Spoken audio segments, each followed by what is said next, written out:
now chair in long-term care and aging in the Division of Health Policy and Management in the School of Public Health at the University of Minnesota. No comments. He is also director of the Center on Aging. Gaugler's research examines the sources and effectiveness of long-term care for persons with Alzheimer's disease and chronic conditions. An applied gerontologist. His interests include Alzheimer's disease and long-term care, the longitudinal ramifications of family care for persons with dementia and other chronic conditions, and the effectiveness of community-based and psychosocial services for older adults with dementia and their caregiving families. That's the longest sentence. I don't know why. But I think it just gives you, this guy's, the long and short of it, this guy's an expert. One of the reasons I'm really excited to be here with Dr. Gaugler today is my husband passed in 2013 with Alzheimer's. And this was the first doctor I went to a seminar on. And at that time I was just starting with the county, when they was first diagnosed. And so I actually went as a caregiver first in the morning and as somebody who was going to be working in the field in the afternoon. So I learned two things.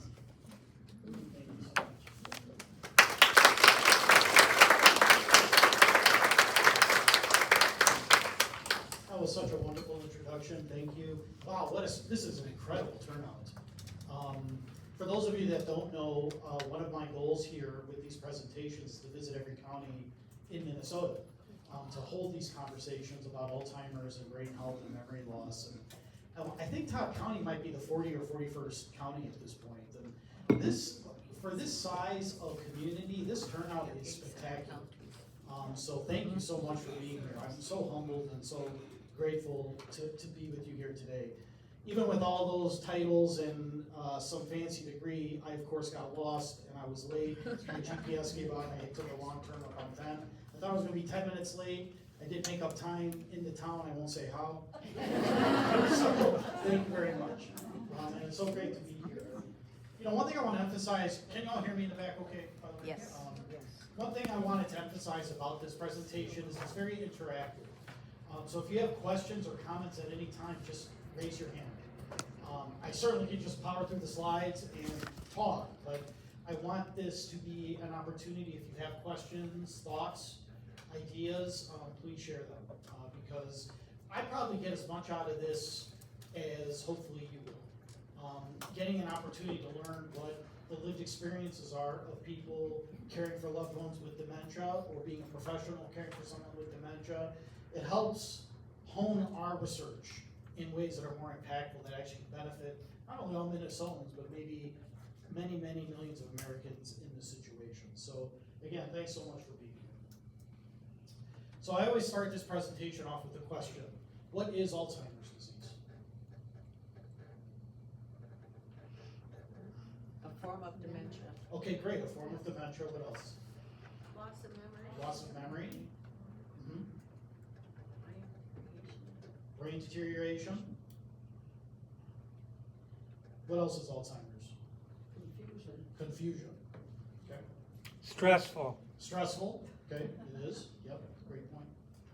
Loss of self. Loss of self. Thank you. Yes. And it's progressive. Progressive. Excellent. These are all great answers, and they're all correct answers. I think it's important to think of Alzheimer's disease across these 5 areas. Okay, and I hope everyone can read this okay, but I'll be talking through all the slides. So, first, as someone had mentioned, Alzheimer's is a type of dementia, and a lot of the times Alzheimer's and dementia are terms that are used interchangeably, but that's not correct. Alzheimer's is a form of dementia. It's the most common form of dementia, but there are other types, which we're going to be talking about a little bit later.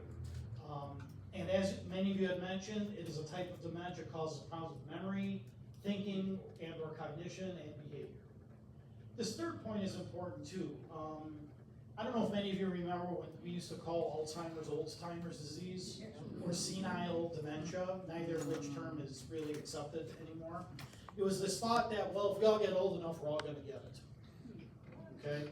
But the reality is Alzheimer's is very much a disease. It's a pathology. It's not a normal part of aging.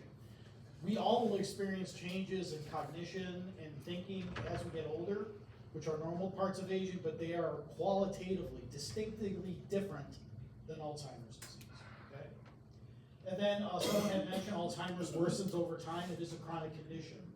It does not have a cure as of yet, but symptoms are treatable. And I want to think a little bit about this last point. You know, I've given versions of this talk now, gosh, it's probably been 17 years. I think I first started giving these talks in 2008. I started my county tour back in 2018. And probably up until 3 or 4 years ago, the talk didn't substantively change that much. I might have reorganized it, there might have been some interesting findings here and there, but by and large, the message remained the same in terms of how we diagnosed or identified people with Alzheimer's and then how we potentially treated Alzheimer's disease. That has changed in the last 4 or 5 years. There's been some significant breakthroughs in how we understand Alzheimer's, how we diagnose it, and how we potentially treat it. The science has advanced considerably, and throughout this talk, I'll try to highlight to you what the field and I believe are significant milestones in how we approach this particular disease. The history of Alzheimer's disease actually is pretty fascinating. It was first identified in the early 20th century, 1906. That woman on the right-hand side, that picture there, her name was Augusta D. She was seen by Lloyd Alzheimer. Dr. Alzheimer was a psychiatrist. He ran a very progressive sanitarium in Germany at the time. He was very interested at the time of trying to understand how mental illness and changes in the brain were connected with each other. So Augusta D exhibited many of the symptoms we now associate with Alzheimer's: changes in memory, language issues, unpredictable behavior. So after she died, Dr. Alzheimer actually, because he was interested in biologically what was happening with the brain in people who had different types of mental conditions, he actually did a biopsy of her brain, where he took parts of her tissue, stained it, and put it under a microscope. Does anyone know what he found under the microscope? Plaques and tangles. Has anyone heard of that? Plaques and tangles? These are the two neuropathological hallmarks of Alzheimer's. So plaques are essentially these little protein deposits. They look like little dots when you see them under the microscope and are staring at the brain cells or neurons. They collect outside of the brain cells and are toxic to brain cell function. So that's amyloid plaque. And then the tangles, actually, if one looks at brain cells, it almost looks as if they're shriveling up. They're essentially microtubules inside the brain cells are shriveling up, hence the term tangles. Plaques and tangles. The other thing that was noticed in Augusta D's brain, and maybe some of you have seen this when you've seen an actual Alzheimer's brain versus the brain of someone of the same age who doesn't have Alzheimer's, is what? What does that brain look like? It's more shrunken, it has lesions in it, etc. So it definitely is a shrinkage happening as well. So with that, in 1910, this disease was christened or called Alzheimer's disease. Why do you think it's taken us, I don't know, probably at least 75 years or more to recognize Alzheimer's disease as an important public health issue, if not a medical and personal one? Why? People died younger back then. People died younger? And what at the concurrently is happening with society? We're living much longer. You know, as that very kind introduction stated, I'm an applied gerontologist, and I've been a gerontologist now, I've probably over 25 years, right? And I remember when I was being trained, there was always this way of saying, well, in the future, we're gonna have an aging society. You know, it's happening. The fact is, we are an aging society now. In the state of Minnesota, there are more people over the age of 18 than there are under the age of 18. That's the first time in recorded history. And it's happening in more and more states as, again, the country gets older and older. We are an aging society. Now, whether that's good or bad is another question. I mean, if you look at the media and others, they tend to use terms like aging tsunami, it's a crisis, it's a problem, what are we going to do? Others, though, see it, maybe there are untapped opportunities that we haven't leveraged effectively either. But that's another conversation, a whole other presentation. But nonetheless, significant socio-demographic changes have occurred over the past 30 to 40 years or so that have heightened our focus on Alzheimer's because, and we're going to talk about this again later when we go through risk factors, one unfortunately unmodifiable risk factor is age. Generally, people over the age of 65 roughly 13% or so are thought to have Alzheimer's disease or related dementia.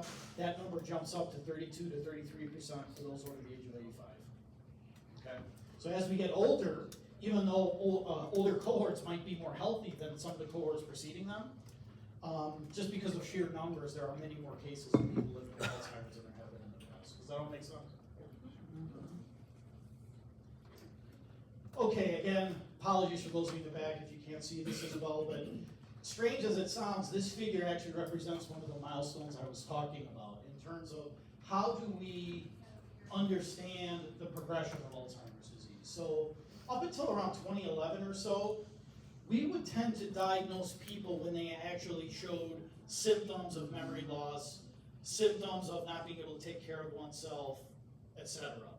And that meant that people were being diagnosed usually in the moderate stage of Alzheimer's and dementia, if not the severe stage, if ever, okay? Why is that a problem? It's too late. If we wait to diagnose people when they're already exhibiting some of these symptoms, the chances of that neuropathological damage in the brain being too far progressed goes up considerably. And it might be too late to, if not reverse the effects of Alzheimer's, to even slow its progression, okay?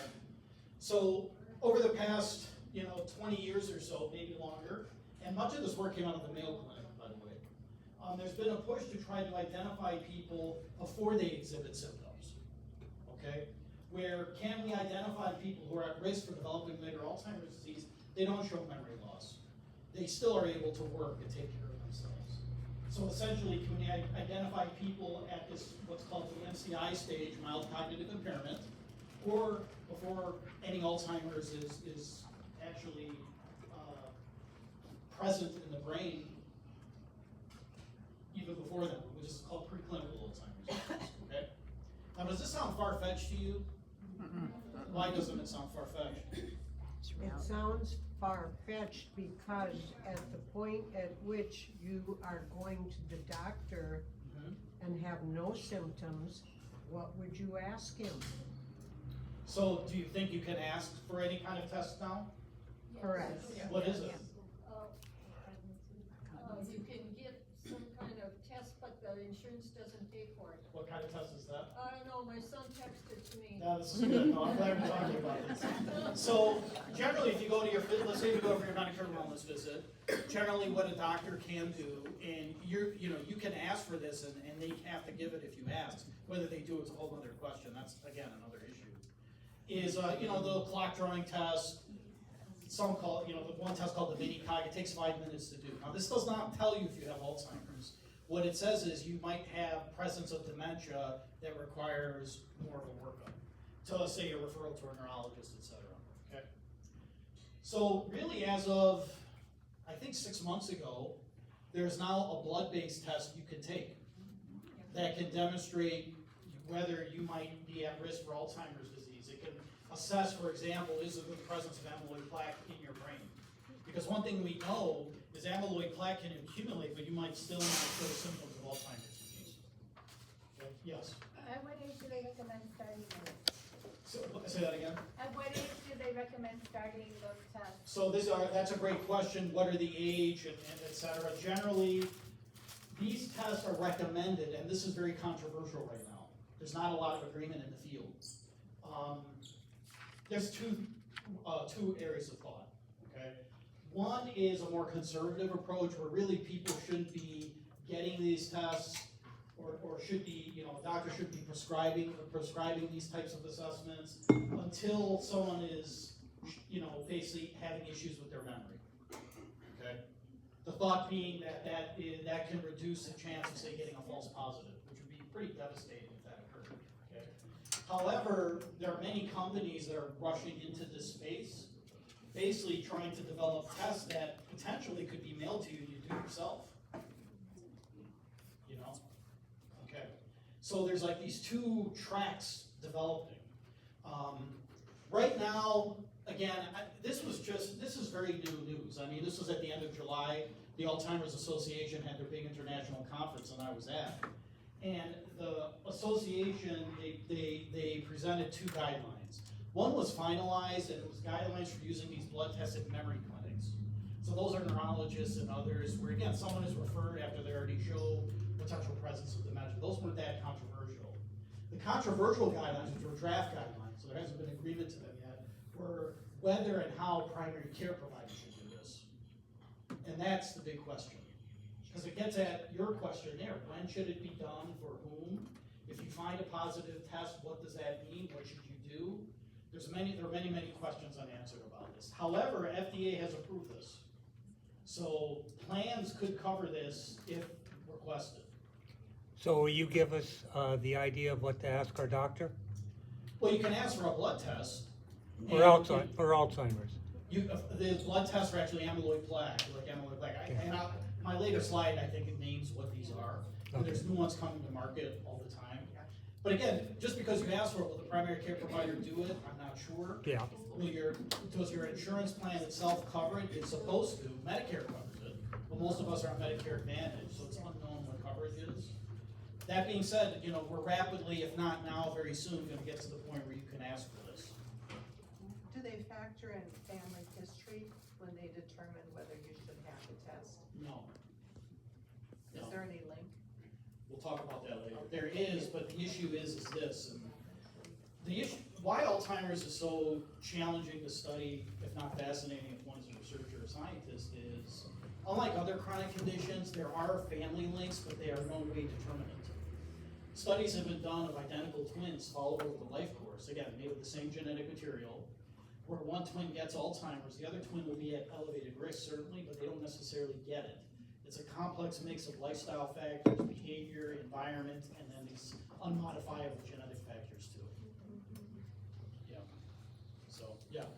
Do people generally inherit through DNA from their parents? I think that I would answer the same way I just answered that last question.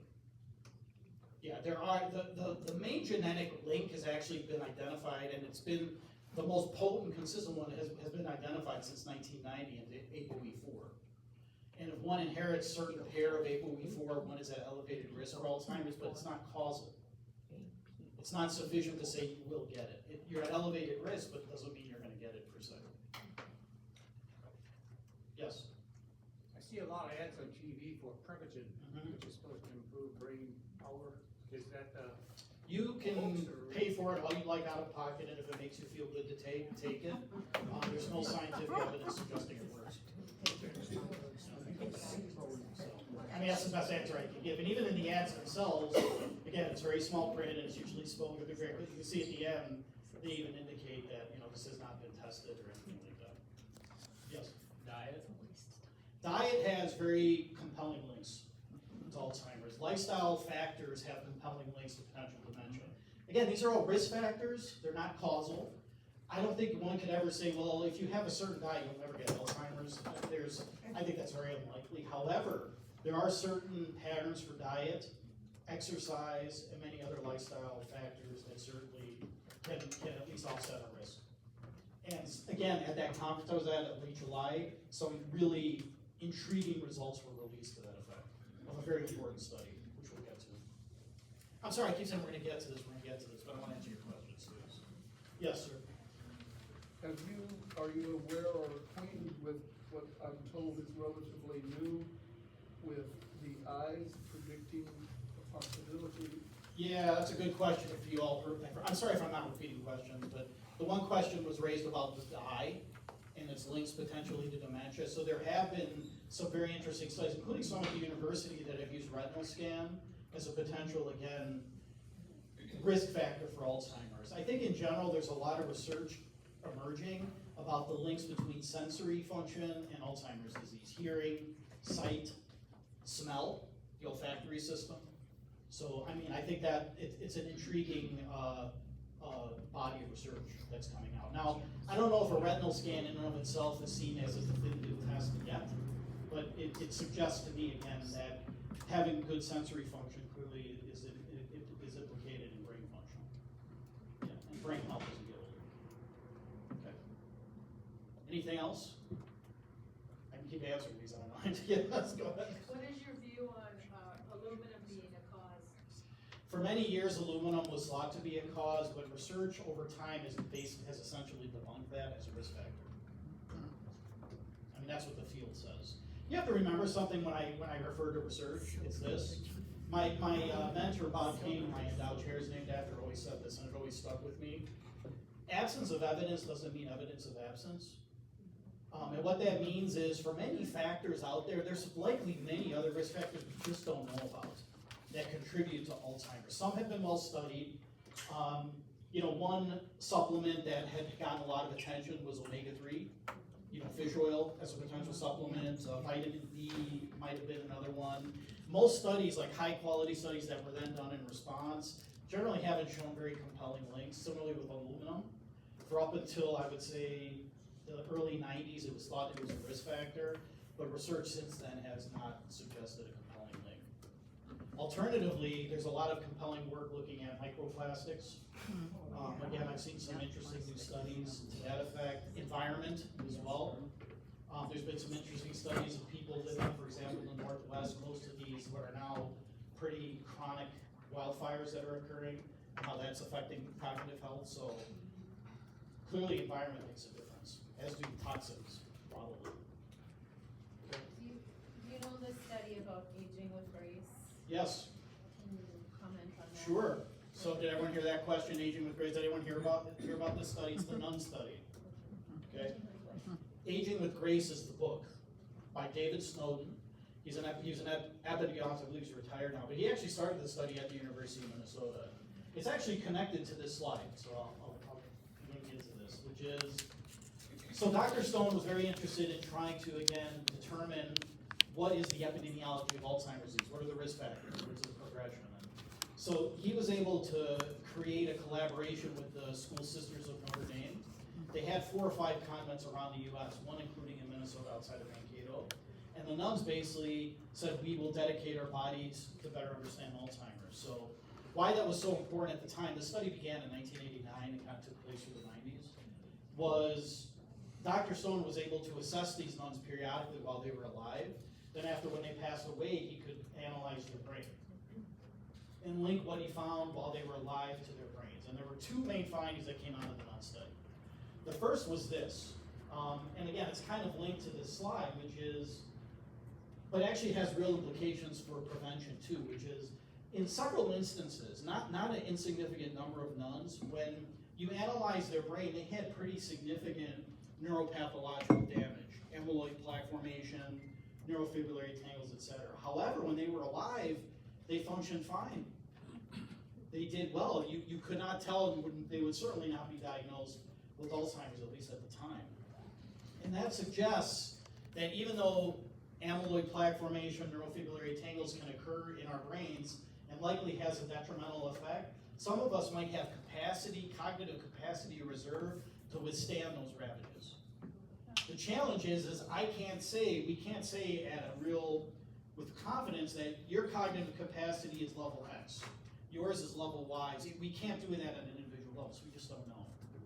But it seems like lifestyle, other types of factors that we might be able to control could help bolster cognitive reserve. Okay? Has that study concluded yet? That study's over. Yeah, it's been over for a while. But that study was influential in terms of how there are now what are called Alzheimer's disease research centers across the country. There's around 30 of them. Most of them are in different academic institutions around the country. Mayo, for example, has an ADRC. And that same approach is used in how they follow and study Alzheimer's, where people are followed while they're alive, they get comprehensive batteries of tests, and then when they pass away, they donate their brain to Mayo, and then Mayo analyzes it. Okay? The second big finding was this, and this again gets at this whole idea of prevention, which is the nuns, when they first entered the convent, they wrote these essays. And these essays basically described why they wanted to enter the convent and such. And Dr. Stone's research team had access to these. And they did an actual linguistic analysis, and what they found were nuns that used more complex language when they were 17, 18 years of age were less likely to die with Alzheimer's disease. Which suggests, keeping with this figure, keeping how we think of Alzheimer's, it isn't just a disease of when you're over 65. It has its roots probably across the life course. And a lot of research that has examined prevention over the past 5 to 10 years or so has taken the same approach too. Brain health is a life course endeavor. So let's think about that too. I'm just going off on tangents here, I hope you don't mind. So, when you were in high school and you took your health class, was brain health ever discussed? Why not? Why isn't it an important dimension of health? I think it's probably the most important dimension of health. And in order to maintain brain health, we have to engage in brain healthy behaviors throughout our life, not just when we're 70 or 80. Okay? This is also what I think the research has been showing us more and more convincingly as more research emerges. Okay? Yes? Have they found any link to stress or trauma? So have they found any link between stress and trauma and Alzheimer's, at least indirectly? The reason being is that stress often impacts what in terms of our health function? Heart.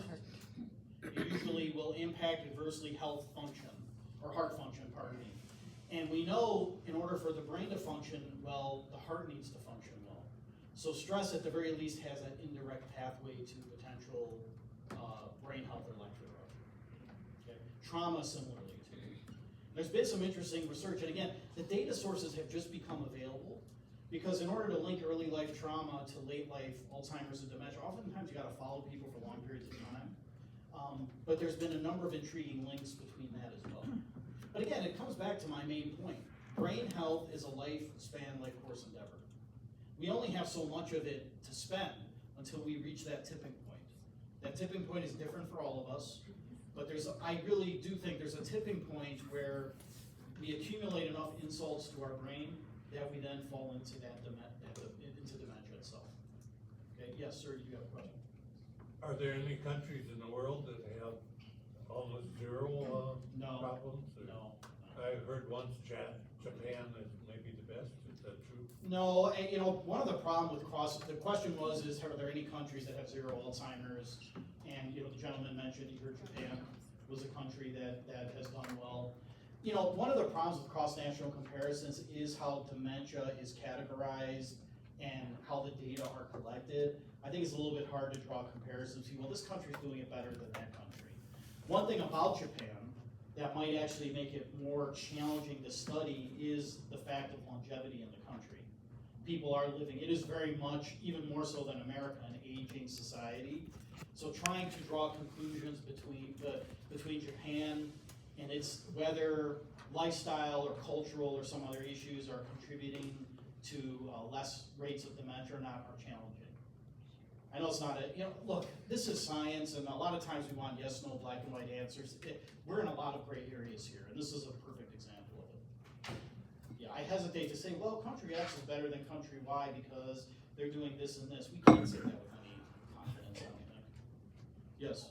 Related to that, then, does diet have any influence on Alzheimer's? Yeah, so the question again came up, does diet have influence on Alzheimer's? And, as mentioned, it does. And there's been some compelling findings to that effect, which, again, I'm going to present soon. So, okay. All right, well, again, as you can see, I can just answer questions for the next 2 hours, but why don't we go through slides here? But, we're going to be looping back to a lot of these things, too. So what is mild cognitive impairment? Again, if you recall, looking at this graphic here, MCI, mild cognitive impairment, is potentially an early stage or a precursor of Alzheimer's. First identified at the Mayo Clinic. And again, why MCI is so interesting and intriguing as a potential time frame to target for treatment is people with MCI, they show declines in cognitive function that can be detected, but unlike dementia, people with mild cognitive impairment, they still are able to go on with their daily lives. They still can work, drive, etc.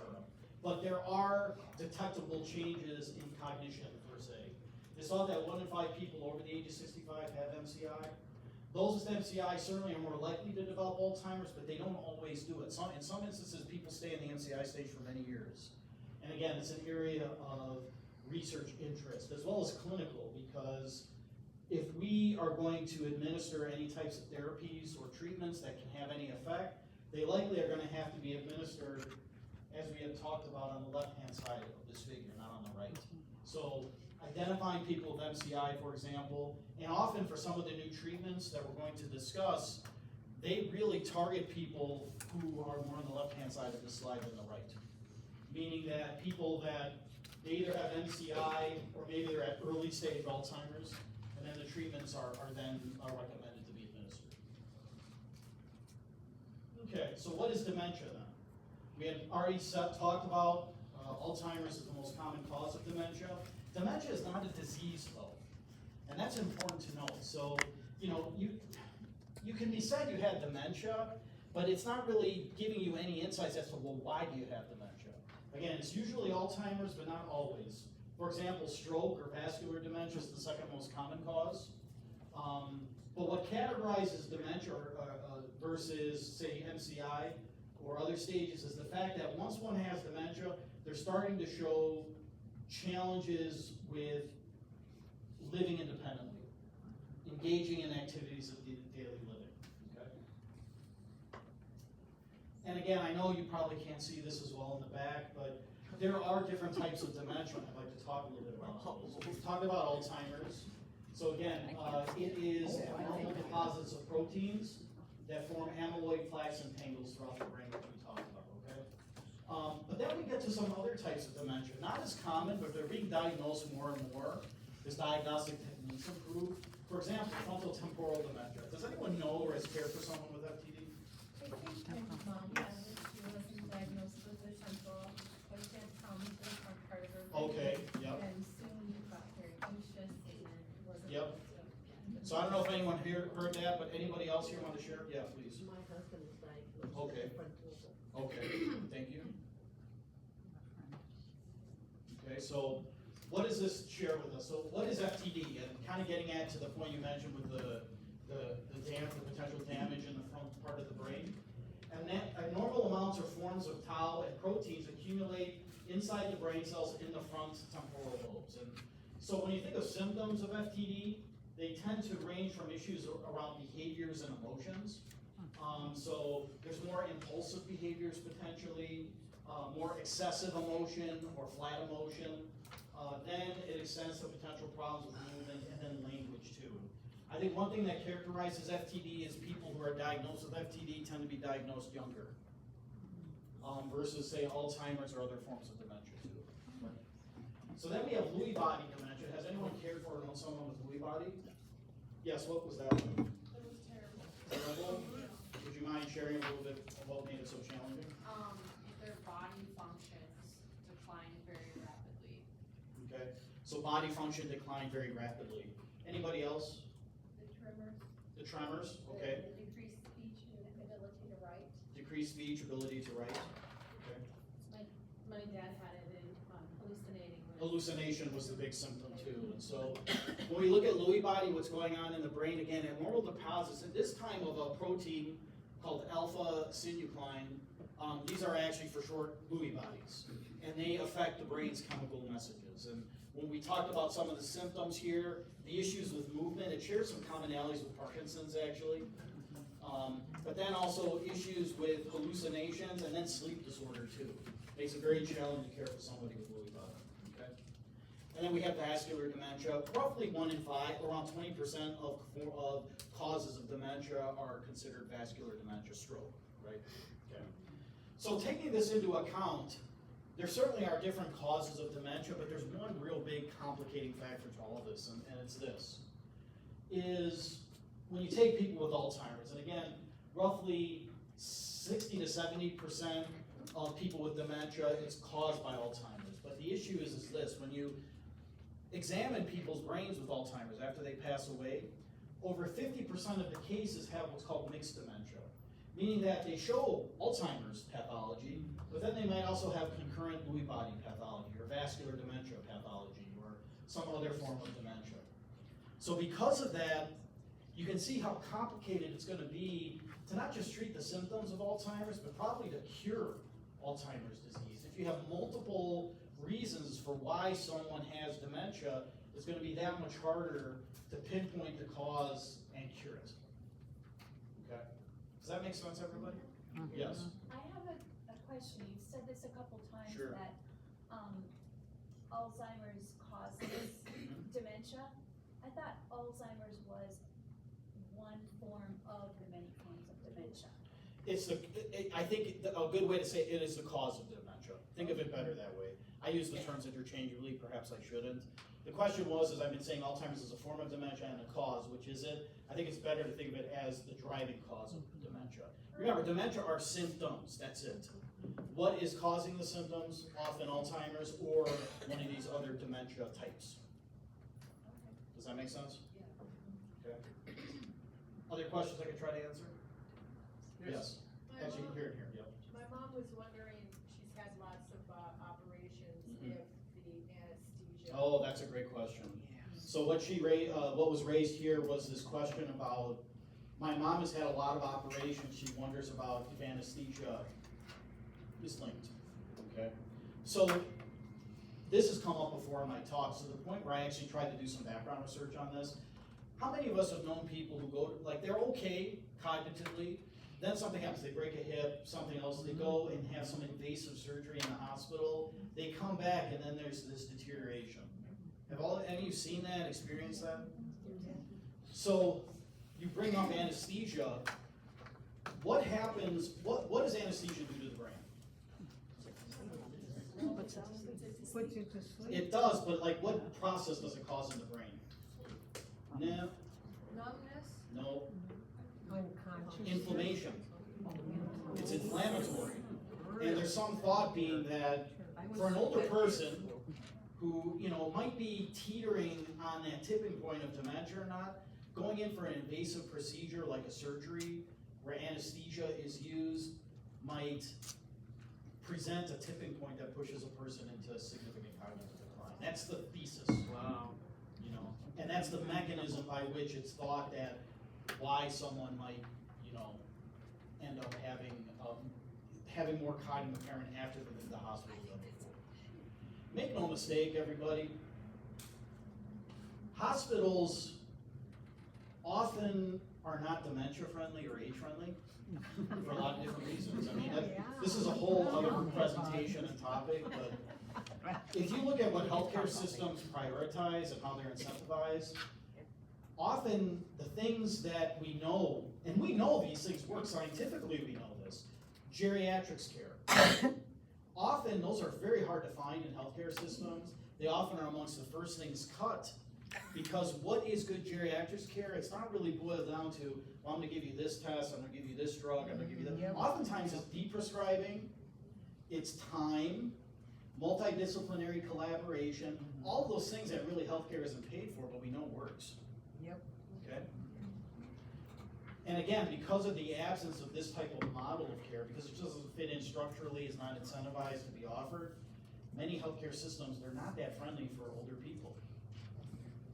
You know, we ran a small memory clinic at the University of Minnesota, we piloted it, and it was a really nice little model. We had an advanced nurse practitioner, she had run a clinic very successfully, a memory care clinic, up in Duluth, and she kind of led it. And so she could do all the assessments of the person with dementia and all that.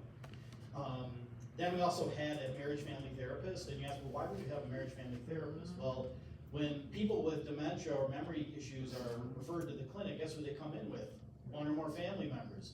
A lot of times those families don't agree what should be done, what's going on. Having that person there to kind of address the family level issues was really important. But the third professional we had, we were very lucky, is we had a geriatric pharmacist. And so when primary care or someone else would refer people to the clinic, she could go through the drug list to identify what people were on, should they be on it, should they be taken off it. What do you think was the high number of meds that someone was on that was referred to that clinic? 15. Not quite that many. 20? It was like 28 or 29 or something like that. So I am not, you know, thank you for calling me a doctor. You know, some people sometimes say, oh, PhD, I'm not a real doctor, and I guess that's true. I don't need to be an MD or even an expert to know. You can't tell me an older person's body can withstand 29 medications. I don't care. There's no way. You can't say they're not interacting in very adverse ways with the older body. Yeah. But you see, that is why. But why is that? How is healthcare incentivized? Test, medication, test. You're basically segmented in what you are seen for and what kind of care is prescribed. So I need to get my knee checked, I'll get something for that. My heart for this, you know, etc. Okay. That's not, and really, if you look at the core of good geriatrics care, good geriatrics is oftentimes deprescribing. taking people off things don't work. Exactly. So, quickly over here and then here. Yeah.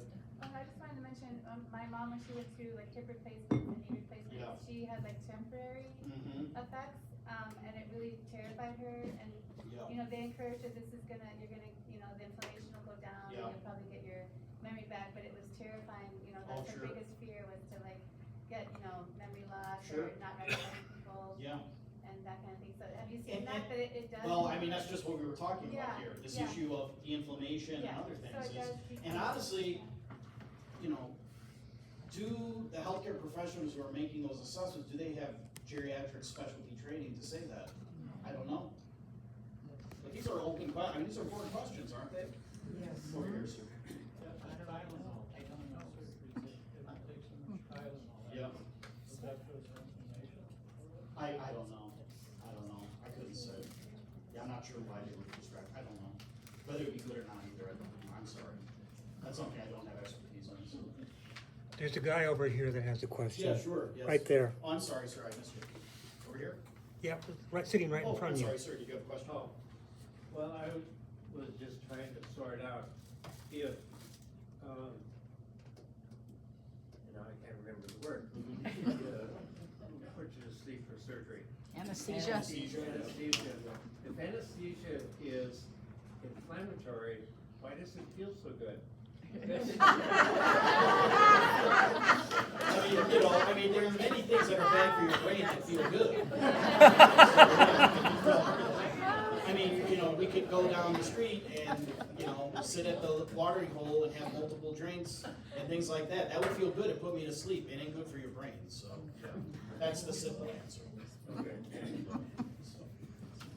Let me move on here. It's a good question, but can we move on? I actually have a video here of what happens in the brain if you wanted to see that with Alzheimer's.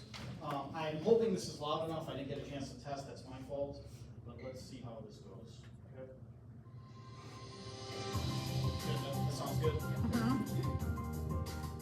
In healthy people, the brain contains tens of billions of nerve cells called neurons. All sensations, movements, thoughts, memories, and feelings are the result of signals that pass through these cells. Neurons communicate with each other using electrical charges that travel through the cell, causing the release of chemicals across tiny gaps to neighboring neurons.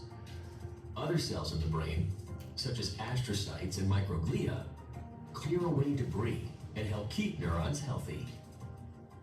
In a person with Alzheimer's disease, toxic changes in the brain destroy healthy communication among neurons.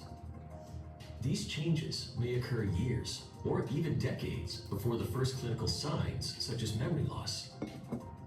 In Alzheimer's disease, researchers believe this process primarily involves two proteins, beta amyloid and tau, which build up and become toxic to brain cells. As abnormal tau accumulates, it eventually forms tangles inside neurons. Beta amyloid clumps into plaques, which slowly build up between neurons. As the level of amyloid reaches a tipping point, there is a rapid spread of tau throughout the brain. But tau and beta amyloid may not be the only factors involved in Alzheimer's. Other changes that affect the brain may also play a role over time. The vascular system may fail to deliver sufficient blood, oxygen, and nutrients to the brain. The brain may lack the glucose needed to power its activity. Chronic inflammation sets in as microglial cells fail to clear away debris, and astrocytes react to distressed microglia. Eventually, neurons lose their ability to communicate. As neurons stop working properly, the brain shrinks, with early changes occurring in the hippocampus, a part of the brain important for learning and memory. People may begin to experience memory loss, impaired decision-making, and language problems. As more neurons stop working properly throughout the brain, a person with Alzheimer's gradually loses the ability to think, remember, make decisions, engage in meaningful activities, and live independently. Achieving a deeper understanding of the molecular and cellular mechanisms and how they may interact is vital to the development of effective therapies to treat or prevent Alzheimer's, much progress has been made in identifying the various factors underlying the disease. Advances in brain imaging have enabled us to see how Alzheimer's changes the living brain, even before symptoms of dementia appear. Blood and fluid biomarkers are providing insights about when the disease starts and how it affects the brain and body over time. More is also known about the genetic underpinnings of the disease and how they can affect particular biological pathways. These advances have enabled the development, testing, and availability of promising new therapies, including drugs that reduce or clear Alzheimer's-related proteins such as amyloid and tau in the brain, therapies targeting the vascular system, glucose metabolism and inflammation, and lifestyle interventions that show promise for preventing or slowing the disease, such as increasing physical activity and exercise, managing high blood pressure, and engaging in cognitively demanding activities. Scientists continue to explore these and other behaviors that may promote brain and cognitive health, such as diet, diabetes management, and social engagement. Research continues to evolve rapidly toward effectively preventing and treating Alzheimer's disease. To learn more about Alzheimer's disease and the brain, visit Alzheimers.gov. Hopefully that helped a little to give you a sense of what happens in the brain with Alzheimer's. I just find it helpful to see it at least illustrated that way. So, okay, I'm going to switch gears a little bit to talk about how we identify Alzheimer's. And I like starting out with going through what are considered the top 10 warning signs of Alzheimer's disease. This is a list of 10 changes, and actually the Alzheimer's Association creates this. It's one of my favorite resources that they create. And what they do is they distinguish between changes in each of these areas that are normal with aging versus those that might be a problem or warning sign. And I thought we could spend some time going through each of these quickly. So starting first with memory loss that disrupts daily life. It's normal if we forget a name or an appointment, but remember them later.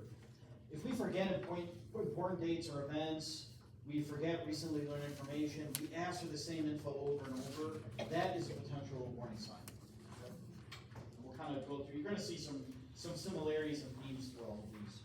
In terms of planning or solving problems, we might always make a mistake when we're balancing a checkbook, but if we start to have trouble following a familiar recipe, particularly one we've known by heart for some period of time, you start to see patterns of problems with tracking monthly bills, working with numbers, not being able to follow a plan. Again, these are potential warning signs.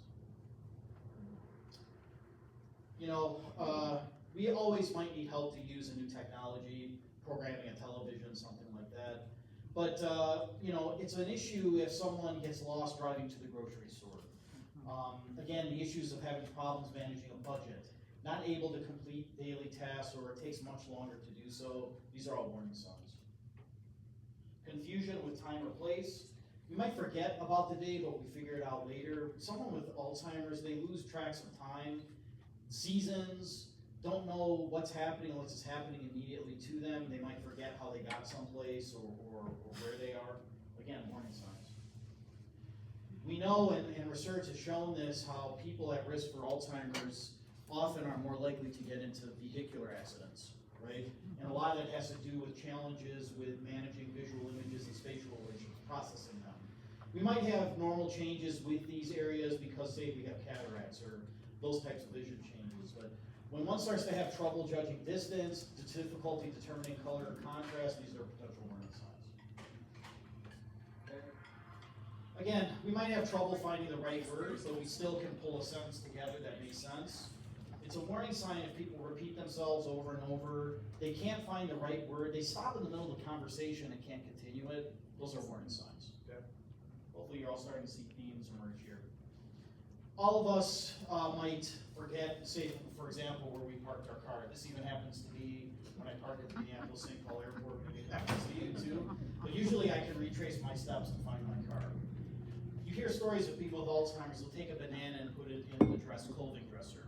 They'll take the car keys and put it in the freezer and then blame people around them for stealing their stuff. That's a warning sign. Okay? Yep. Decreased or poor judgment. We all make a bad decision every once in a while, but again, there's been some interesting work in the area of scams and how people, again, at risk for Alzheimer's are much more likely to fall prey to financial, some kind of romantic scams. And make no mistake, everyone, with the advent of artificial intelligence, these scams are becoming much more advanced. Where voices are mimicked, they can respond to you. It's getting scarier and scarier, but nonetheless, this is a potential warning sign too. Withdrawal from work or social activities. All of us get tired of work or other types of obligations. You know, someone with Alzheimer's, they withdraw from activities in part because they don't feel like, or they are not able to engage with them to the extent that they used to be able to and enjoy. Okay. And then finally, changes in mood and personality, which I think we talked a little bit about this. I think in the end, when you think of these 10 warning signs, I like to think of a metaphor of a chain with links in it, you know, a metal chain, where as we get older, the chain rusts, but the links still hold together. We can retrace our steps. It may get harder and harder as we get older, but we can still do that. With someone with Alzheimer's, entire links fall off the chain. They can't retrace their steps. They can't remember. It causes distress and challenges, okay? That's the key difference, I think. So let's move to diagnosis. Again, this is changing rapidly, as we had talked about earlier. It still remains, however, the diagnosis of Alzheimer's is done by a specialist, often a neurologist at a memory care clinic. The goal is to distinguish between other potential causes of dementia. There isn't one specific test, but a whole battery of them to do so. And you see the list of some of these here. You know, often medical and family history is taken to determine, is there a family link, as some of you had asked about, but also the history of changes in cognition and behavior. Blood testing and brain imaging is done to first and foremost rule out other causes of dementia symptoms. There's also a really intensive battery of tests that are done, cognitive tests, to really understand the pattern of cognitive changes that are occurring. By the way, this is an intensive process. It usually takes a couple of days to do. It's not something that's just done in 15 minutes. And then finally, PET imaging of the brain is used. Now, remember we talked about milestones and how we understand Alzheimer's disease? This is one of them that occurred around 20 years ago, which is using the increasing use of scans of the brain to see if amyloid plaque is accumulating in the brain. And this is primarily done with PET scans. This was first, identified and utilized at the University of Pittsburgh in their Alzheimer's Disease Research Center. But on the right-hand side, you see the brain of an older person that doesn't have Alzheimer's, okay? Blue, purplish. Whereas on the left, you see a brain with Alzheimer's. What do you see? White and red. That's where amyloid plaque is accumulating, okay? A very powerful tool to kind of determine, well, the dementia we're seeing is likely due to Alzheimer's and not some other cause, okay? All right, so this, yeah. Can you go back? Sure. With this slide? Yeah. The bottom picture of the two there. Does the amyloid accumulation tend to be in the frontal lobe rather than, because parts of the brain are still blue? Yeah, I mean, generally, there's not a true linear progression. At one time, just like you saw in the video, it was thought that amyloid plaque would first accumulate in the hippocampus, which is the area of the brain that really controls memory and such. It's now more understood that amyloid plaque and its resulting damage can occur in different parts of the brain at different time periods, per se. So in this particular brain, you do see a fair amount of accumulation, if not in the hippocampal region, right in this area here. But you're right, it's also starting to spread to the frontal area too, which suggests someone probably in the more, moderate to severe stages of Alzheimer's, in all likelihood. Okay, that's a good question. Okay, so if we want to identify people before they show all these symptoms, we should search. There's been a lot of effort spent on trying to search for things that are called biomarkers. And what's a biomarker? A biomarker is a biological piece of information that can identify whether you're at risk for developing a disease later, okay? So I take a strand of your hair and analyze it, and I can determine if you're going to be at risk for disease X. They're very valuable to have because, again, they can be used as tools to identify people at risk of diseases before later developing symptoms occur. And of course, in Alzheimer's, that's even more important, right? Because if people are showing memory loss, not able to take care of themselves, in all likelihood, they're probably already in moderate stages or later in the disease. So the first biomarker that was identified was a lumbar puncture. Does anyone know what that is? Mm-hmm. It's a spinal tap, okay? Essentially, cerebrospinal fluid would be extracted, analyzed to determine if there were normal or abnormal levels of beta amyloid and tau. You can imagine this is not a procedure that many people would willingly want to do, right? It's expensive, it has adverse effects, it's painful, it's probably not something that would be amenable to widespread use and dissemination. That then leads us to what we talked about earlier, are the blood-based biomarkers, okay? So some of the work that came out last summer suggested that the best of these tests are fairly accurate. They're obviously a lot less invasive than spinal taps, right? And they're a lot less expensive than, say, PET scans, too. Okay? So some of the studies that were coming out and continue to come out have shown, for example, that these tests are accurate and reliably detect brain changes such as amyloid plaque formation. And one study in particular was very interesting. They found the blood test was around 90% accurate in identifying Alzheimer's disease in patients with cognitive symptoms. So that question you raised before is relevant here, isn't it? These are people that already are starting to say have memory issues, concerns, and such, okay? So what they did in this study was pretty interesting. When they had primary care providers as well as specialized memory care clinics, neurologists, administer these blood tests. And what they found was across both settings, it was 90% accurate. Okay? Now, if a primary care physician tried to diagnose Alzheimer's, they're not supposed to, but in this study they did, hypothetically. They tried to diagnose Alzheimer's without the blood test, they were only 63% accurate. Okay? So 36% false positive. That's why primary care, without a really detailed workup, should not be diagnosing Alzheimer's, right? Although I will say this, only the specialty clinics are only 73% accurate, which is actually quite low. I've seen the numbers actually, if the full workup is done, is much higher. But that being said, the big take home here is a blood test is 90% accurate. So it's fairly accurate, isn't it? Primary care could administer it. Now this is the big question, which I didn't ask before. How many of you would take it if I could say, okay, let's go in today and get your test? How many would take it? Oh, yeah. I don't know if you wanna know. Well, see, that's so half of you said yes, so that's maybe a little less than half. So let's start with, why would you want to know? What are the reasons? Why would you want to get this test? I know, but what do you test? Your dad had it, so family reasons. Your dad had it. What else? Life planning. Okay, right here. I knew about it, and as things are learned that you can do ahead of time to slow the progression, then I would especially pay attention to that. So life planning, but then also behavioral, lifestyle, health planning, changes in diet, exercise, those kinds of things. What else would be another reason? Yes, in the back. I have familial HTTR, familial amyloidosis. Okay.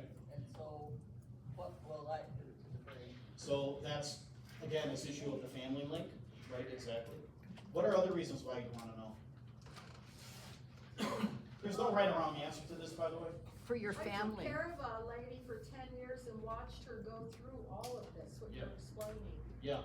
And I think it would be important as we're aging just to know, so you can go after the symptoms, plan it. So it's this issue of planning, planning, and then for in a lot of different ways, right? Does someone else say something over here? I'm sorry. Any other reasons? Yes, sir. End of life planning too, then. Okay, so end of life planning, good. Over here. Living, I would say for myself, I'm in my mid-40s. Yeah. If there was a test that could indicate that I have some of this now, I absolutely would want to make lifestyle choices, changes. But also for my children who are in their 20s, I want them to know that they also have some ability to make their own lifestyle choices. Okay, great, early in life. Yeah, really, really excellent insight there.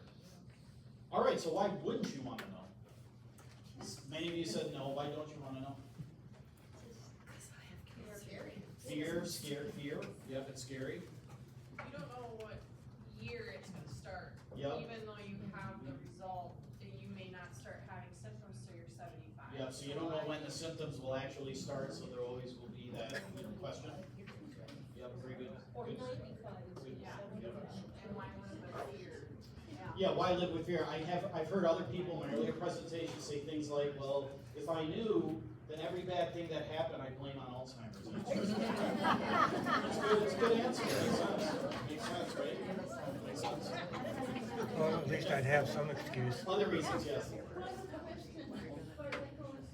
If I did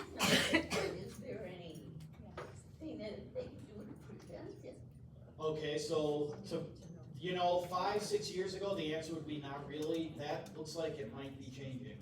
And that, again, is in my subsequent slides. But there's been some real interesting, promising results suggesting, there might be pathways, if not preventing, slowing it. Okay, so many things I've heard, they give you medication, but then that medication might cause something else. Sure. So how safe would this medication be if they were given? Well, I would say this, you're asking all the right questions that you should ask if any kind of treatment is ever administered. And sometimes we don't ask those questions, do we? The reason why I say there's no right or wrong answer, in almost all chronic conditions, certainly with Alzheimer's, these decisions depend on so many factors. On you as a person, what you're comfortable with, your family situation. Another reason that wasn't brought up, but that could be, is if you're 40 years old and you're working, now again, technically, it's not supposed to have an effect on your job, but let's be real. What if a diagnosis is put forward? I know if there was a diagnosis in my medical record in my job, even though the university technically can, it should be, there'd be issues, there'd be stigma, and my job would be much harder to do. Again, technically, your medical insurance should go up too, but let's get real. They would find there'd be a way around where it's gonna have an impact. I mean, I'm being cynical here, but I would be pretty certain. These are other reasons, right? So, there's no right or wrong answer to this. Yeah. So I was gonna say, I think if, a lot of the things that I think could help are basic, healthy choices to make. Sure. So we might as well, have a healthy diet and be informed about, because all of those, a lot of those recommendations are good for us in every way. Yes. So just keeping a healthy lifestyle to Yes, be enough and having to know all of the, scary facts. I think so. I'm sorry, did you have a, were you gonna say something? just holding up my hand because. Oh, the same. Thank you. Thank you. Again, it does not take an expert of science and anything to say, well, I shouldn't be eating, wings every night. Or I shouldn't be having, this fried food or that. I mean, we kind of know that. I don't think you need me to come here to tell you that. The issue is how, what do we need to help us, allow us to make those choices? And that's a much harder question to answer. I mean, is it incentivization? Is it penalty? I mean, what do you do? Now, if you link these things to brain health, maybe that's yet another reason why it's important. I mean, our brains are kind of key to our identity in many ways. It is something we would want to preserve. But again, these are much more fundamental questions. Okay, good. Couple more things about the blood test here. Again, this is FDA approved. It was done, so again, you see how recent this was. This was just in May.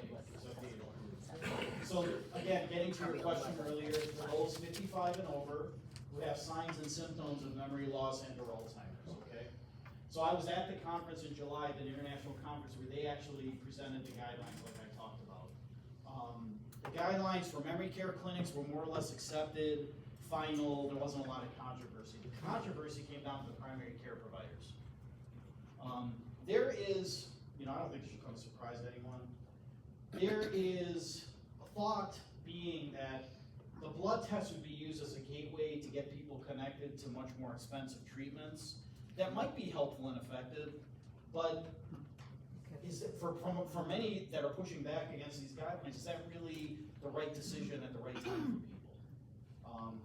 I think the American Geriatric Society and other professional societies have cautioned more of we have to think through what the ramifications are of these tests.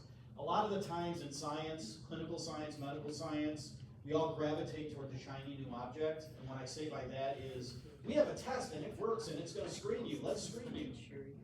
But with Alzheimer's, as with many other chronic conditions, screening is just one part of a much bigger solution, which is, it's not enough to just say you have potential dementia, I'll see you in 6 months. It's, you have potential dementia, okay, what can we do for you to live well at home in your community? And that latter part is often not available, okay? All right.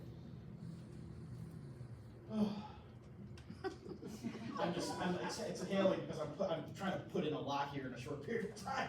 I mean, I technically supposed to have 12. I was late, so I'll keep going. Let's move over to risk factors here, okay? Now, one thing I wanna emphasize, these are the risk factors I'm presenting to you are the ones that have come up most consistently in the literature, so these aren't just necessarily risk factors that show up in one study. They've been consistently identified. It is a high likelihood that as time progresses, this slide will expand. There'll be more risk factors on here as the science continues to, identify more consistent potential risk factors. And some of these we've talked about already. We talked about age, we talked about family history and those links. Traumatic brain injury is a definite risk factor for Alzheimer's and dementia. Having multiple concussive, particularly serious concussive events earlier in life places one at risk for later Alzheimer's and dementia. Now, the inevitable question is, well, I had 2 concussions when I was playing football or hockey, does that mean I'm gonna get Alzheimer's? And again, all of our cognitive capacities are different, but certainly TBI is a risk factor that can eat away at that cognitive capacity, okay? Depression, this is an interesting one.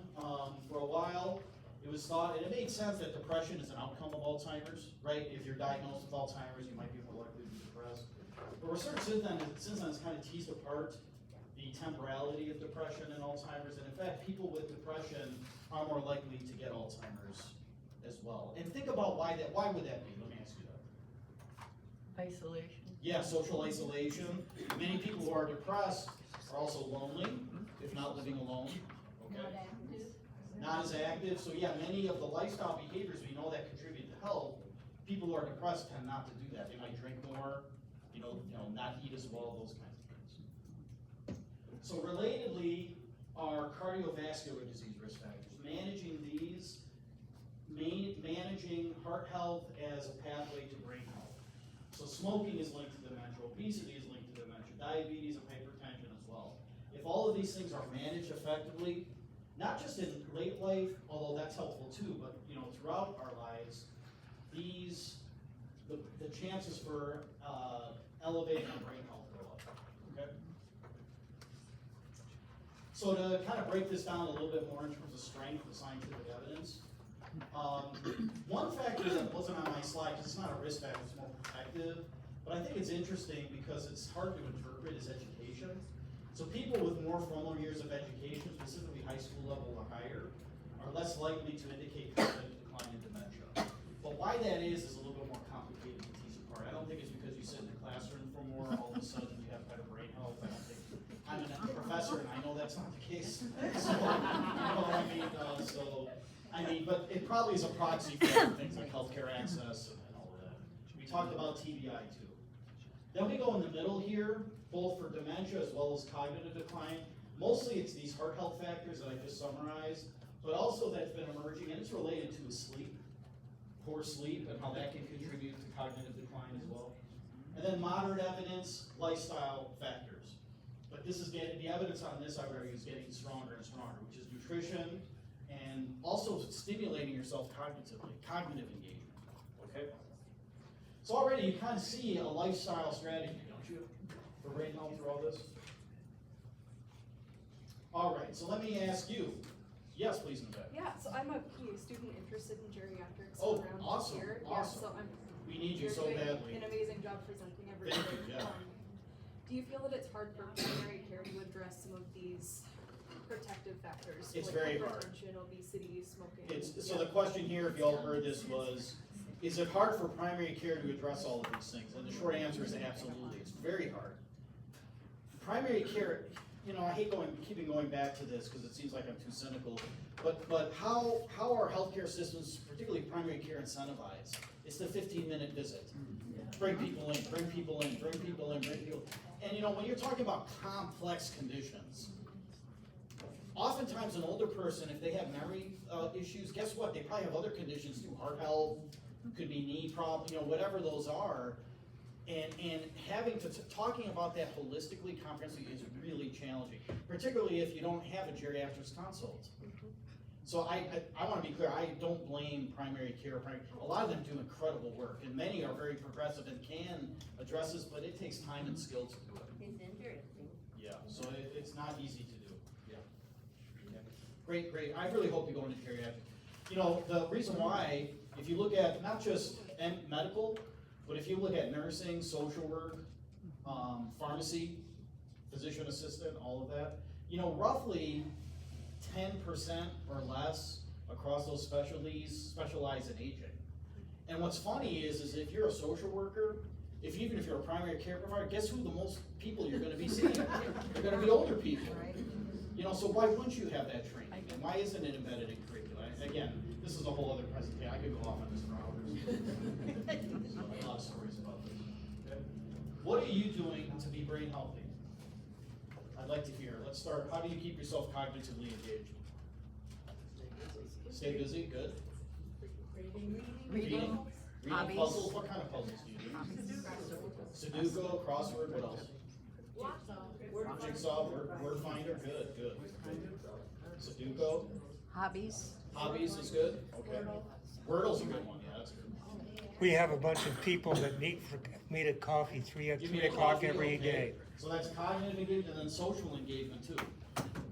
I mean, one thing, you know, let's talk about cognitive engagement. Now, if you just play Wordle or crosswords, does that mean you're not gonna get dementia? No, I'm not suggesting that. It is part of a brain healthy regimen. It's one part of a number of things you do. And generally, the types of puzzles that seem to be most cognitively stimulating are those that have like the spatial visual challenge, meaning like a crossword. You know, you have to figure out the number of letters in a word and how is it juxtaposed with another word. Wordle's another example, those kinds of things. When you think of social engagement and its importance for health, I don't think we need to look any farther of what happened than during the pandemic. We had a number of studies. We were providing support programs for families of loved ones with dementia in residential long-term care, nursing homes and assisted living. And then the pandemic hit, so many of these places were shut down to family visits. And one of the things we heard from some families were things like, my loved one is failing to thrive. You often hear that with children, but for an older person in these settings who couldn't visit, couldn't see others, couldn't have adequate social engagement, it was a tragic experiment showing the importance of and the role of social engagement in health. And you've been hearing this over and over, right, with the isolation, loneliness epidemic, all of those different things. And the research has certainly bore that out. So clearly, staying engaged socially is important for brain health. Okay. We talked about stress reduction and how that's important to maintaining brain health. Okay, what about a brain healthy diet? What is that? Vegetables. Okay, what kind of fruits and vegetables? Greens, yep. Blueberries, so really darker skinned vegetables. Yep, the whole rainbow, but certainly for fruits and vegetables, thought, you know, they might have anti-inflammatory properties and other things too, but fruits, vegetables, blueberries, leafy greens, nuts, particularly, I believe walnuts have been linked, you know, so those kinds of things. You know, obviously, substituting red meat for white meat, substituting butter for fish, you know, olive oil, and those kind of the Mediterranean diet principles. Basically, all the kind of foods we don't like in Minnesota. Well, those are the ones you should eat. So, yeah. It's even harder to give this presentation in August, county fair season and state fair season. Yeah, exactly. I know what you mean. Me saying this, the guy who just bought a smoker. So, yeah. All right. This is this figure, and again, I'll talk through this. Those of you that can't read it. This came out from a very important study. It's going to be updated, I think, again this year. It's in a journal called The Lancet. The Lancet is a very prestigious international journal of medicine. This was a team of researchers across the world. They reviewed all of the available scientific literature to try to determine when and if we can modify risk for dementia. Okay? The big take-home point on this figure is this big bubble at the bottom. This is actually the life course: early life, midlife, late life. And what you see here is they found that 45% of dementia risk is potentially modifiable. That's pretty significant, isn't it? Mm-hmm. Yeah. And so what and when can we do to modify this risk? And we've gone through this quite a bit. We've talked about education and early life. Midlife, much of this is heart health and managing heart conditions. Also here is hearing loss. Why would hearing loss be connected to brain health? Data input.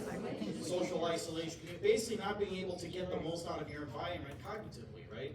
So managing hearing loss effectively is important. Then we move to late life, social isolation, Visual loss, you'd asked a question about the retinal scan. Certainly visual loss in late life seems to be linked to dementia, and then increasingly air pollution, environmental contributions to dementia as well.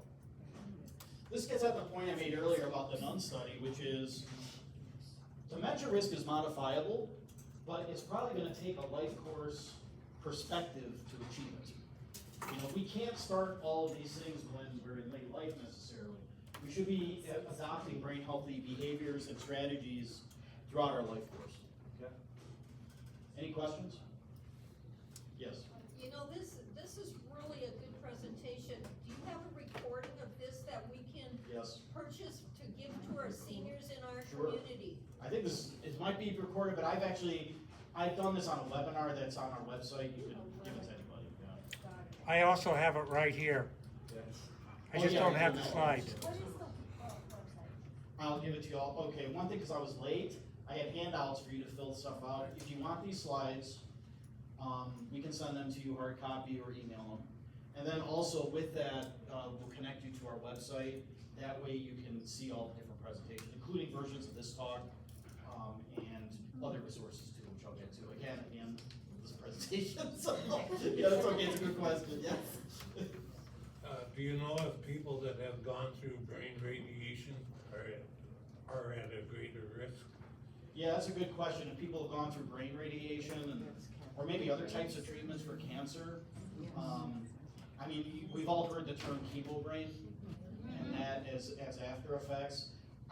They haven't emerged as risk factors to the level of what I'm sharing with you here, but I would not be surprised that it probably contributes to brain health, if not chronically for short periods of time. It's not a great answer. It's not, I don't think brain radiation or even chemotherapy and cancer treatment have raised to the level to get on these slides. That's not to say that they can't or won't. Okay. It certainly would be something I would hypothesize. Yeah. Yeah, so as our generation goes out and the next generation comes up, is there correlation between screen time? Yeah, another great question. Is there correlation between screen time and cognitive health? Yes, from what I can tell, again, I'm not an expert in this, but from what I can tell and what I've read, yes, but I think in ways more complicated than we would think.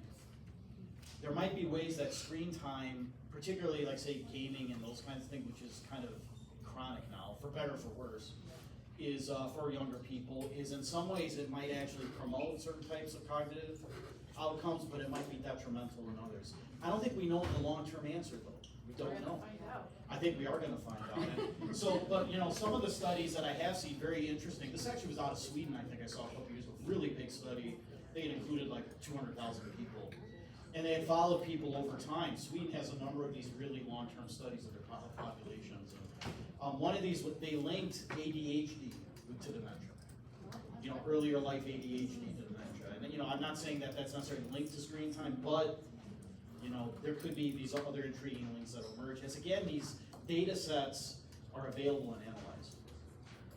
Right. Yeah, no, but yes. Sir. Yeah, just a quick thing. I think a study that should be done is for people that use GPS all the time. That's me.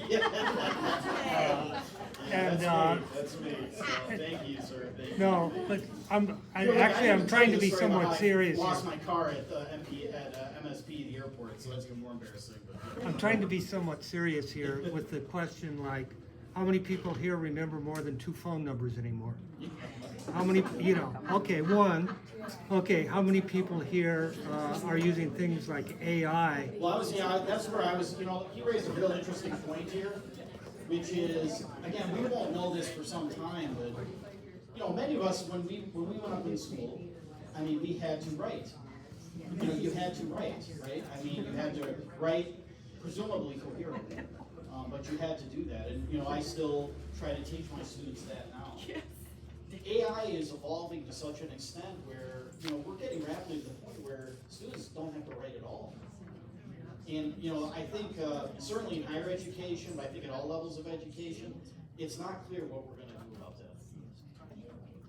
Maybe, I guess sometimes think, I'm going to go back to the old blue book method. Throw it out now, but the thing is, our students even taught handwriting anyway. that's a whole other issue. Look, I'm starting to sound cranky and old too, but. I am that, by the way, but I'm curious, as a former elementary teacher. Yes, yeah. In a public school district, that kids are coming without parents reading to them. Yeah, Or yeah. they've been addicted to drugs and alcohol. Yeah. It would be interesting to do a study, I mean, that's a long-term one, but, and they don't have proper nutrition. Yeah. How. So, you know, that relates to the this is next an interesting generation. question. So, children who have, you know, significant challenges when they're younger, in terms of parental involvement, engagement in their education, diet, nutrition, all those things. It's an interesting kind of paradox. So, for children who have gone through those many challenges, if you try to study them over long periods of time, what will happen is their mortality is likely going to be caused by something that well predates Alzheimer's and dementia. And what ends up happening is the paradox is, for those that survive and continue, they actually are like a survival cohort. They have like unique characteristics that allow them to weather that. So it's a challenging thing. Now, there has been quite a bit of research suggesting that, you know, people who are, you know, socioeconomically challenged, they are at higher risk for dementia, they're less likely to be diagnosed. I mean, there certainly is quite a bit of work emerging related to that. At the same time, to study that prospectively, it's hard because of that paradox. Because you end up with like a really unique group of people, they weathered all of those challenges. I mean, you could argue by getting and aging successfully, you've weathered many challenges in your life. If you get to live to 85, 90 years of age, you're cognitively healthy, all those things, I mean, that in and of itself is a unique achievement. So, while I'm over time, but we'll keep going. So, this, you know, many of you had asked questions about lifestyle and behavior. I think I'm gonna should I wrap up with this, or do you want me to keep going? No, keep going. Because I don't want to keep you from lunch either. Because I know this as a professor, it's the worst thing. What's that? Keep going. Okay, good. Well, again, in July, this was one of the kind of the blockbuster results that came out of that international conference I was telling you about. This was a study of multi-domain lifestyle intervention. And it's called the Pointer intervention. And what it included was physical cognitive activity, a brain healthy diet, social engagement, and then cardiovascular monitoring. This occurred for adults aged 60 to 79 years of age. When they started the study, they were sedentary. They did not have a good diet, and they had some cognitive issues too. Okay? This occurred across the country at 5 sites, and what the findings showed was, number one, participating in this lifestyle intervention protocol had significant effects on cognition. It helped promote cognition and reduce cognitive decline, number one. Number two, which I thought was as interesting, they had two versions of the intervention. One was a more structured version. It included a professional. You had to do activity plans, 38 meetings with these professional interventionists. They compared that to actually 6 peer team meetings. What are peer teams? Basically 6 groups of friends coming together. 6 meetings with friends, offering publicly available education as well as materials and encouraging of lifestyle changes. You know what they found? Similar effects for both groups. Yep. Which means, this is good news, you don't need a professional structured protocol to do this to achieve cognitive benefit. You could do this here at Browerville Community Center and achieve those effects. I mean, this is a pretty important study. Again, it's a very rigorous study. It was called a randomized controlled trial, so it's highly controlled, really strong scientific design, the best results that have emerged from a study of this type.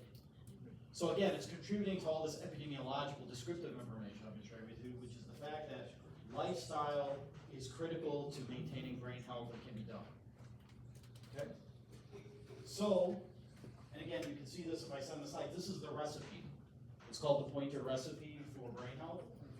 30 to 35 minutes of moderate to intense aerobic activity 4 times a week, plus strength and flexibility exercises twice a week. 1. 2, regular check-ins for blood pressure, weight, and lab. 3, nutrition, adherence to the MIND diet, which emphasizes dark leafy greens, berries, nuts, whole grains, olive oil, and fish, limit sugar and unhealthy fats. Then finally, cognitive exercise, computer-based brain training 3 times a week for 30 minutes, plus regular engagement in other intellectually challenging and social activities. To be honest, you could sell out a computer program and do the different kinds of challenging activities we've talked about. Wordle, crossword puzzles, all those things. Okay? And then the other thing that isn't necessarily on the recipe, but I think is important, is doing this with peers. You know, the social engagement part. So that's the recipe. Yes, sir. Sorry. Exercise is the best of all. Well, I mean, isn't exercise is the best? It is, but it's only, I don't think it's sufficient. It's not enough. It's important, you know, there's no doubt about it, it's important. But, you know, I think as we get older, and you can see from my belly, I'm figuring this out myself, is exercise is important, but as we get older, that has to be complemented with nutrition too. I can't, you know this, right? See? Yeah. Well, yeah, I wish I was as big as you. Yeah. But I mean, you have to do these things concurrent. They can't be done. I don't think you just take one and say it's enough. It's pretty clear. It's a whole combination. It's the whole recipe. Yeah. I don't know if you're still, you have this like your program still, but my question is kind of twofold. When someone, quote, dies from Alzheimer's, it's usually some kind of secondary problem that comes along with it. One of those things is, of course, you know, aspiration pneumonia. Yeah. One woman that I'm a caregiver for, she's getting into this, you know, territory where there's a lot of choking, sometimes just on her own saliva. How does that process happen? How is that related closely? So the question is, you know, Alzheimer's is a cause of death. Often if you see a death certificate, it will identify another potential cause. Sometimes Alzheimer's isn't listed. Yeah. And there are, you know, maybe families don't want to list it and things like that. Essentially, it's thought is Alzheimer's disease itself causes those processes at the end of life, like not being able to swallow, other kinds of things, pneumonia, that is the direct cause of death. But in the end, Alzheimer's is the driving factor, is the true cause of death. So we know Alzheimer's, for example, I think is the 6th leading cause of death amongst adults in the U.S., but for reasons of reporting, which I think have improved quite a bit over the years, could it be undercounted? Possibly. But it's important to know Alzheimer's is the cause of death. It's not these other things necessarily. Because Alzheimer's is what leads to, exacerbates, facilitates these other underlying problems. She hasn't been diagnosed with Alzheimer's yet. It's still like what we were talking about earlier. Yeah. But the swallowing thing and the choking thing. Well, well, I mean, I think if one is diagnosed with MCI but you can't swallow, that suggests to me at the very least the person has dementia. Probably. Yeah, I mean, I'd be fairly confident about that. I mean, so if somebody is diagnosed. Yeah, but I think taking a step back, no, not if they can't swallow. I mean, so at that point, what is the importance of getting a diagnosis or not, except for public record keeping? There really isn't any.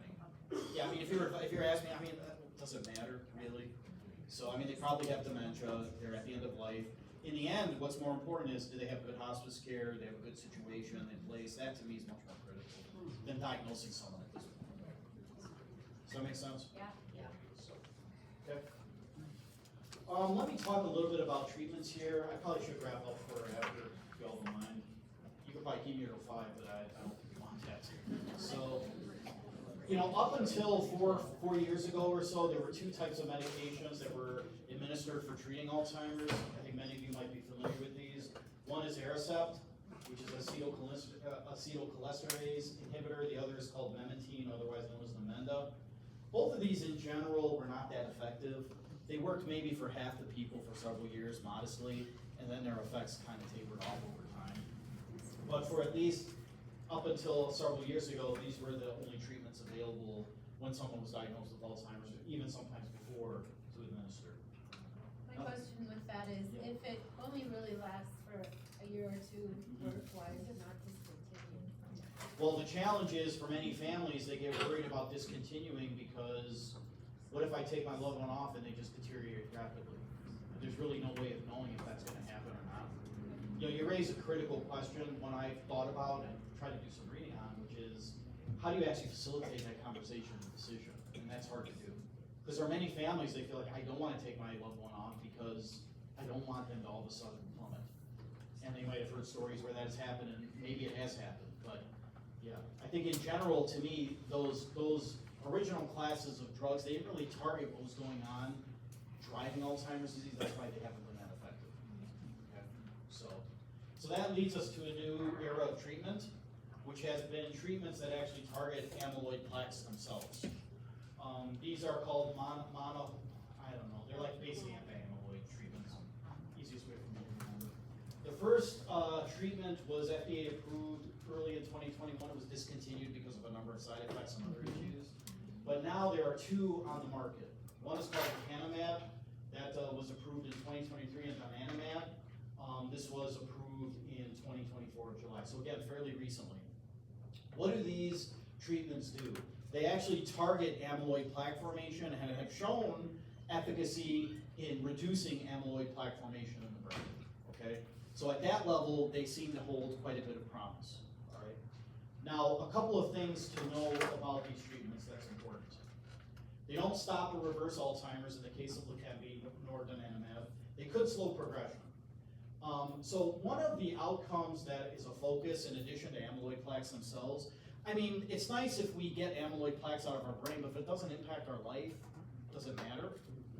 And so one measure that has been focused on is called the CDR, the Clinical Dementia Rating, which is kind of this assessment of function, you know, in day-to-day life. How well is the person with dementia functioning in day-to-day life? So these effects seem to show decreases in CDR, the Clinical Dementia Rating, which is a measure of function. That's good. The problem is are these changes significant enough and over a long enough period to make a clinical difference, a day-to-day difference? Right. So if you have a loved one on lecanemab or lecanemab or donanemab, can I ask you in 2 years or 12 months, is this really making a difference? You know, and that's the question that I think is still out there. Now, there have been some longer-term studies that have gone beyond 18 months since I did this slide that seem to suggest, in fact, long-term use of these treatments seem to be helpful, but there's still out there, to me, a cost-benefit question. Okay? These do have some potentially adverse effects too. Brain bleeds is one of them. The other are inflammation in parts of the brain. One thing that's important to note about the anti-amyloid treatments, these are not drugs, they're infusion therapies.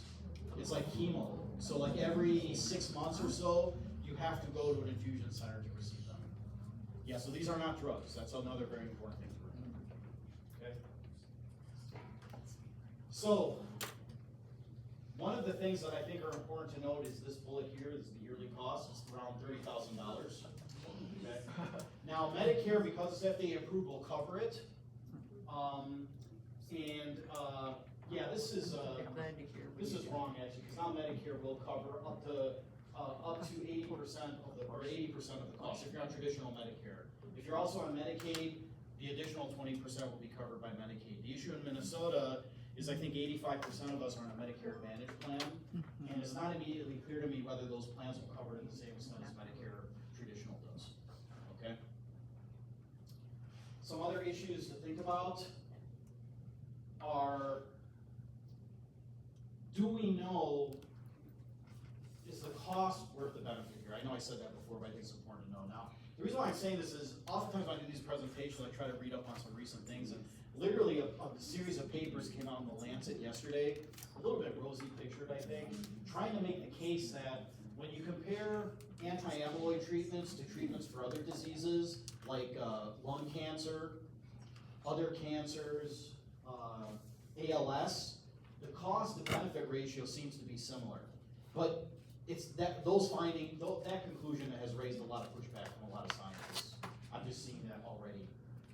Because, you know, when you're talking about a cancer treatment, the outcome isn't a CDR change like that might be meaningful or not on a scale. It's cancer-free survival.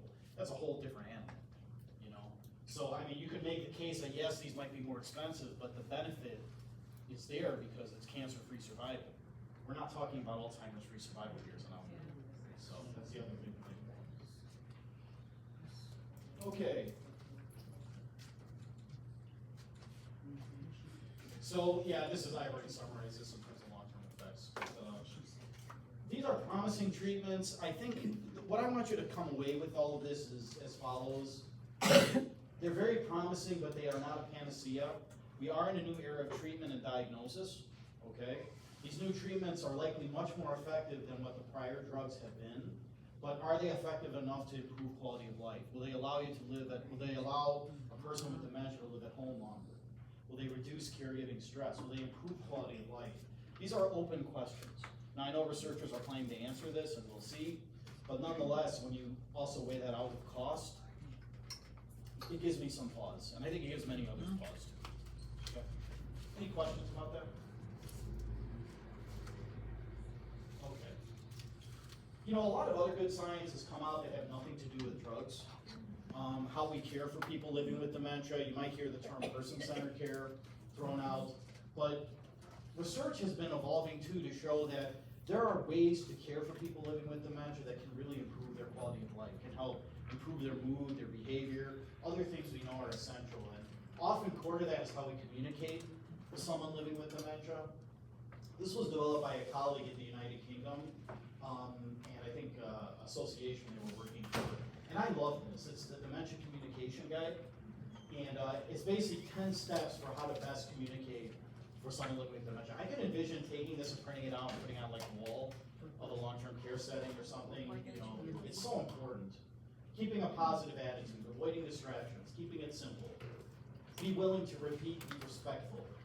This one is important. Use touch and body language. You know, tone matters. The 10 rules. Always agree, never argue. Always redirect, never reason. Always distract, never shame. Always reassure, never lecture. Always reminisce, never say remember. Always repeat, never say I told you. Always encourage, never say you can't. Always ask, never command. Always praise, never condescend. Always reinforce, never enforce. It's hard to do, but you know, if we want to achieve true quality care for people living with dementia, these are the principles you have to adhere to as best we can, right? It's pretty good for any communication. I think it's true. It's very true, you know. Yes. Where is the? Well, again, I can send it to you, just ask for it. Did you give us a handout on that? I will give you a handout, yes. Yes, I will send this to you. Right. Well, I can't, today right now, I'm not that good, but yeah, what it'll do is, again, I was late, I didn't get the sheets out to you, you can let me know if you want us to send this to you. So, relatedly, this came out of the National Institutes of Health and NIA, National Center Aging, really good. Make eye contact and use the person's name, don't exclude this person from conversations.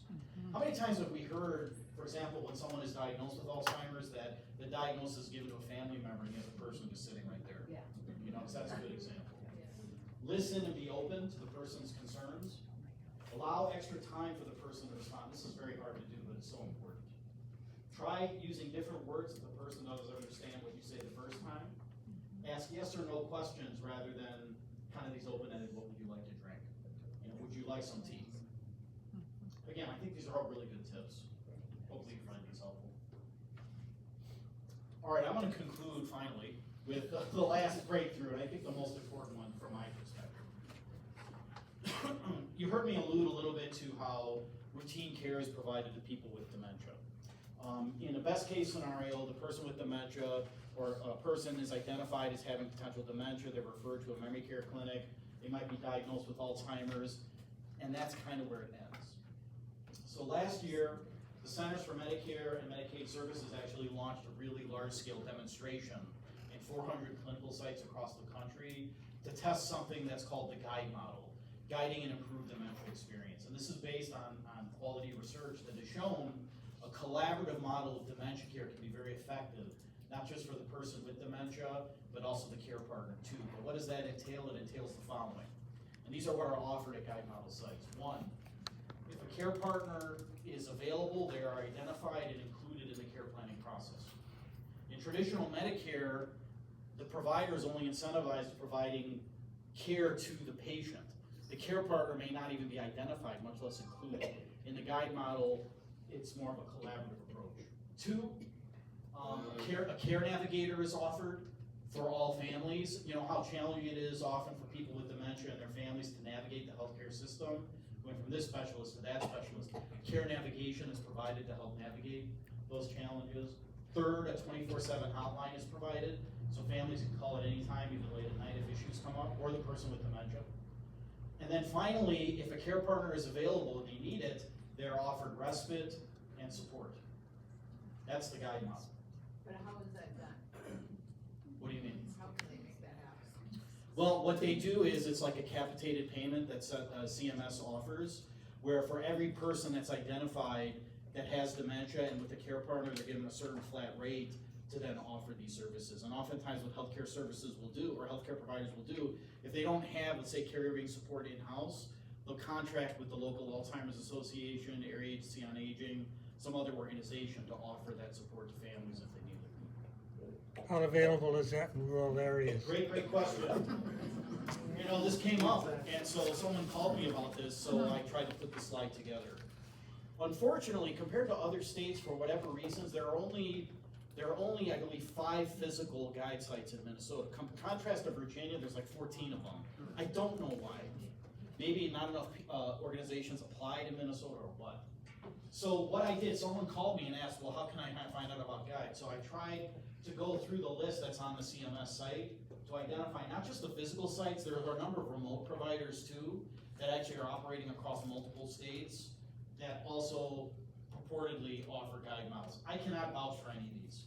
I don't know if you contact them, you're gonna get anybody, you're gonna get anything good. But this is what appears where if you needed to access guide model site, you could go. The problem is, in Minnesota physically, where are they located? There are 5, 3 in the metro area, one in St. Louis Park, the other in Minneapolis. The third is Bluestone, which operates out of Stillwater. They mostly work with assisted living. They do operate across multiple states. The other 2, unfortunately, for outstate Minnesota, or greater Minnesota, are up north, Alexandria and I believe Moorhead. So, yeah. I work with Vivi, Population Health. Yeah. Vivi is one of the providers Oh, is it? of Cool. Guide. And we do service this area. Yeah. We do have Todd County service, Washington County, Otter Tail, Good. Stearns, Sherburne, Yeah. Benton, Morrison. So I have to get out of here quickly because I need somewhere else to be, but I can leave some of my paperwork on Yeah, why don't Guide. you do that, please, because that's good, and I'll add that to my slide, because I don't think it's on here. Verna's at. There's quite a few of these. I'll leave it with Verna, and then Verna, if you wanna take it in the Okay. next one too. But yeah, are you an in-person, a physical, or are you like remote? No, I am a care navigator for You're a care Guide. navigator, but where would someone go to get I mean, where would all this work? So I am out of the Waite Park office, Okay, but we are out of Alexandria, so some. okay, so people yeah, that's call right, so that's Canute Nelson. Canute Nelson. That's the, yes. I'm sorry, I got mixed up, it's not Moorhead, it's Alexandria. Yes, so Canute Nelson has recently gone through a name change and it's now Vivi. Oh, okay, that's why I But didn't we do recognize it. service, central Minnesota B-I-V-I-E. quite well. And so we're excited to be part of this program, as in so I Victor. don't wanna take your. No, I'm really glad that you mentioned that, please leave your card, so, that might be the closest one physically anyway, so, yeah. Do you have a number? I do, yep, I can give you guys the number now if you want it for population health, otherwise I'm gonna leave my information with Verna. But it is a local number, you'll call, Alex, and then they will get your address, because there has to be certain ramifications, and this is for Medicare Part A and B only. If you have Medicare Advantage, you do not qualify for Guide, but Vivi may have other programs similar that you could qualify for. That telephone number is 320-759-4908. Just take one of each, please. Thanks. Great, thank you so much for doing that. And you leave your cards Yes, I somewhere will where people can leave get all them. of my Just grab information them. with Verna. I'm handing out some handouts here, once again, my apologies, thank you so much for offering that. So sorry that I checked this out before. So, I'm gonna get these sheets out to you, hopefully others, they'll get to make your way back, or if not, I'll get them to you. If you want the slides from today's presentation, fill out one of these sheets, bring it up to me and we'll get them out to you. We can email them or send them hard copy to you. The other thing I wanted to let you know about, every year we hold a Caring for People with Memory Loss conference at the University of Minnesota. It's free. If you come in person, you get free food all day. If you are a professional, we offer up to 7 contact hours for only $50 if you want to see you. You also can watch us on the computer. computer if you don't want to drive to the Twin Cities. We also stream it live. If you're interested in being added to our email list, you'll hear more not just about our conference, but also all these other resources that we have available, including recordings of my presentations, other team members, etc. So just fill these out, and then we'll get this out to you. Okay? Apologize for going on a little longer here, being a little late, but if there's anything I can ever do to help, anything our team can do to help at the university, please don't hesitate to contact me. I'll leave this up here for you. You also get it on our mailings if you request that. I hope you all enjoy your lunch, and again, thank you for having me out here. Just a great, great audience.